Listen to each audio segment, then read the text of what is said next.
आजची थरारक गोष्ट आहे बीड जिल्ह्यातील रंजेगावच्या एका छोट्या साध्या घरात घडलेली. ही घटना आजही अनेकांच्या हृदयात शोकाची वादळं उभी करून जात. मोबाईल सर्वांसाठी फास्टेस्ट कम्युनिकेशनचं काम करतं, पण काही जणांसाठी धोक्याची घंटा वाजवतं. चला तर मग जाणून घेऊया नक्की काय घडलं होतं रंजेगावमधल्या त्या साध्या कुटुंबात त्या मध्यरात्री.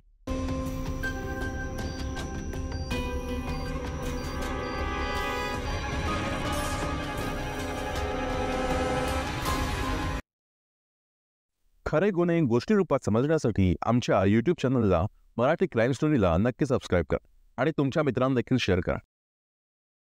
ज्योती एक शांत, संयमी आणि संस्कारी गृहिणी होती. ती आपल्या सासू-सासऱ्यांची सेवा करत, मुलांच्या अभ्यासाचा सांभाळ करत आणि पतीला खुश ठेवत होती. ती एक आदर्श पत्नी आणि आई होती. तिच्या आयुष्यात कधीही काहीही गडबड झाली नव्हती. तिचं जीवन अगदी सरळ मार्गाने आणि शांत होतं. घरातील कुटुंबीय, पती दिनेश आणि 2 सुंदर मुलांची ती काळजी घेत होती. मात्र एक दिवस तिचा सुंदर संसार अचानकच तुटायला लागला. त्या रात्री काय घडलं होतं हे जाणून घेतल्यावर आपलाही थरका पडेल. ज्योतीचा संसार एकदम आदर्शवत, दृष्ट लागावी असाच होता आणि शेवटी कोणाची तरी दृष्ट लागलीच. ती घरी नेहमी शांत आणि संयमी असायची. तिच्या पतीचं आणि मुलांचं सर्व काही ती अगदी प्रेमाने करायची. मात्र काही दिवसापासून तिच्या पतीच्या वागण्यात काहीतरी बदल झाला होता. तो नेहमीच घरावर जाऊन तासनतास परत यायचाच नाही. दररोज उशीर करायचा. तिच्या मनात शंका येऊ लागल्या होत्या, पण ती शांत होती. म्हणून तिने तिच्या नवऱ्याला त्याच्या बदललेल्या वागणुकीबद्दल काही प्रश्न विचारले नाही. तिला वाटलं की कदाचित कामाच्या व्यापामुळे तिचं वागणं बदललं असावं. पण एक दिवस तिने अचानकच दिनेशचा फोन उचलून पाहिला आणि तिच्यासमोर एक सत्य आलं. फोनमध्ये एक मेसेज होता, जो तिच्या पतीच्या अफेअरचा पुरावा होता. ज्योतीला शॉकच बसला. तिचं हृदय तुटलं. ती त्या मेसेजला पाहून एकदम गोंधळून गेली. तिला तिचं आयुष्य विस्कटल्यासारखं वाटायला लागलं. सगळ्याच गोष्टी एकदम विचित्र वाटायला लागल्या. खरे गुन्हे गोष्टी रूपात समजण्यासाठी आमच्या यूट्यूब चॅनलला मराठी क्राईम स्टोरीला नक्की सबस्क्राईब करा आणि तुमच्या मित्रांना देखील शेअर करा. ज्योतीने दिनेशला थांबवून विचारलं, हे काय चाललंय? हा कोणत्या स्त्रीचा मेसेज आहे? तू मला सांगितलं नाहीस. दिनेशने आपली दुरावस्था लपवण्याचा प्रयत्न केला. तो म्हणाला, तू उगाच शंका घेऊ नकोस. काही नाही आहे. त्याचा चेहरा आणि शब्द त्याच्या मनातलं खोटं लपवण्याचा प्रयत्न करत होते. ज्योतीने त्याच्यावर विश्वास ठेवला, पण त्याची खोटं बोलणं आणि त्याच्या वागणुकीतला बदल त्याच्या पत्नीपासून खूप काळ काही लपला नाही. त्या रात्री ज्योती आणि दिनेश यांच्यात खूप वाद झाला. घरात पहिल्यांदाच भयंकर आरडाओरड ऐकू आली. दिनेशचा दगावाजपणा तिला दिसला. त्याच्या मनातले लपवलेले विचार सर्व उघडे झाले आणि ज्योतीने रागाने त्याला सांगितलं, तू मला फसवलंस. तू माझ्या मुलांना फसवलंस. तू हे कसं केलंस आणि तुला करवलं तरी कसं? तिच्या शब्दांनी घरातील शांतता उद्ध्वस्त झाली. दिनेशच्या चेहऱ्यावर ताण आणि भीतीची झलक स्पष्ट दिसत होती. पण दिनेशला आता थांबवलं नाही. त्याच्या मनात एक काळा विचार रुंजी घालू लागला. ज्योतीचं तोंड बंद करायला हवं. तो भयंकर तणावात गेला आणि त्याच्या मनात जो राक्षसी विचार आला तो त्याने कृत्यात उतरवला. थोड्या वेळाने रात्री घरात सर्व काही शांत झालं आणि संधी साधत दिनेशने ज्योतीचा गळा आवळला.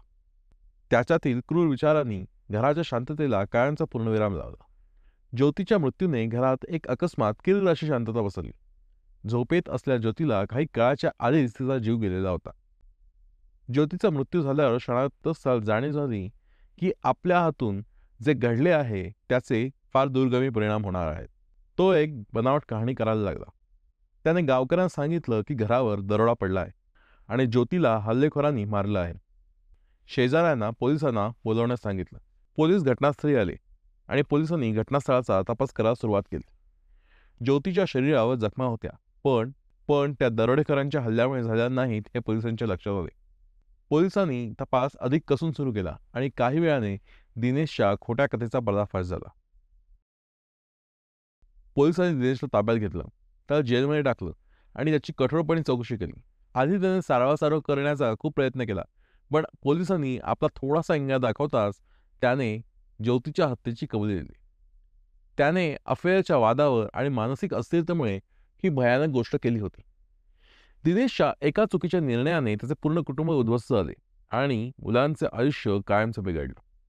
एकाच वेळी ज्योती आणि दिनेश यांच्या मुलांवरील आई आणि बाप या दोन्ही व्यक्तींचा हात निघून गेला. शरीर सुखासाठी खूप कष्टाने बांधलेलं एका कुटुंबाचं घरटं क्षणात मोडून गेलं होतं. ज्योतीच्या जाण्याने दिनेशला मिळालं तरी काय? शेवटी त्याची परिस्थिती ना घर का ना घाट का अशीच झाली होती. ज्योतीचं पण एवढ्या कष्टाने उभारलेलं आयुष्य तिला काही समजण्याच्या आतच संपलं. या गोष्टीतनं काय शिकावे? कोणत्याही नात्याचा पाया हा विश्वास आणि प्रामाणिकपणावर आधारलेला असतो. खोटं बोलणं आणि फसवणूक केल्याने नातं नष्ट होतात. पती पत्नीच्या नात्यात प्रामाणिकपणा असेल तर कोणताही ताणतणाव दूर होऊ शकतो. चुकीच्या निर्णयामुळे केवळ स्वतःचेच नाही तर कुटुंबाचेही जीवन उद्ध्वस्त होते. रागाच्या भरात घेतलेले निर्णय कायम विनाशकारीच ठरतात. त्यामुळे कोणताही निर्णय घेण्यापूर्वी त्याचे परिणाम नक्कीच विचारात घ्या. स्वार्थ आणि शारीरिक सुखाच्या मागे धावल्याने नाती कमकुवत होतात. नात्यांमध्ये एकमेकांचा सन्मान ठेवणे आणि जबाबदाऱ्या पार पाडणे अत्यंत आवश्यक आहे. ही संपूर्ण घटना ऐकून याविषयी तुम्हाला काय वाटतं यावर तुमच्या प्रतिक्रिया आम्हाला कमेंट्समध्ये जरूर कळवा. चॅनलवर नवीन असाल तर मराठी क्राईम स्टोरी या आमच्या यूट्यूब चॅनलला जरूर सबस्क्राईब करा आणि बेल आयकॉनवरती प्रेस करून येणाऱ्या नवनवीन व्हिडिओजचे नोटिफिकेशन मिळवा. तोपर्यंत सुरक्षित राहा. भेटूया पुढील भागात. तोपर्यंत धन्यवाद.